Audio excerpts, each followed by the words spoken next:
কক্সবাজার সদরের কুরুশকুলে দুই স্বর্ণ ব্যবসায়ীর কাছ থেকে অস্ত্রের মুখে জিম্মি করে ৭৩ ভরি দেশি বিদেশি স্বর্ণ ও নগদ ২,১৫,০০০ টাকা লুটের ঘটনা ঘটেছে।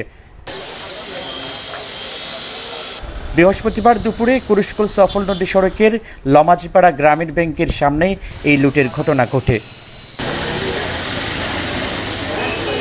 ভুক্তভোগী স্বর্ণ ব্যবসায়ী রুবেল কান্তিনাথ বলেন, প্রথমে একদল অস্ত্রধারী গতিরোধ করে, পরে ছুরি ও অস্ত্রের মুখে মুহূর্তেই ব্যাগে থাকা ৭৩ ভরি স্বর্ণ ও নগদ ২,১৫,০০০ টাকা ছিনিয়ে পালিয়ে যায় ছিনতাইকারীরা।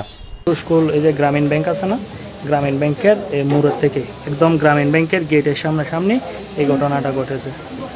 ওরা ৭-৮ জন লোক ছিল, আমাকে আর আমার কাকাকে দুজনে ধরে মারছে, ছুরি দিয়া মানে করছে, আহত করছে।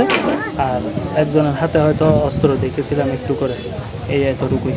কিন্তু আমার কাকার থেকেও ব্যাগের মধ্যে টাকা ছিল ২,১৫,০০০ টাকা, আর ওখানে ব্যাগের মধ্যে কাপড় চোপড় ছিল। আর আমার ব্যাগের মধ্যে ব্যাগ ভর্তি স্বর্ণ ছিল, স্বর্ণ প্রায় ৭২ ভরি ৬ থেকে ৮ আনা। খুচরা কিছু আপনার স্ক্র্যাপ স্বর্ণ ছিল ওখানে ৬-৭ আনার মতো, ধরুন ৭৩। এ সময় ছিনতাইকারীরা মারধর করে তাদের। ঘটনার পরে পুলিশ গিয়ে প্রাথমিক তদন্ত শুরু করে।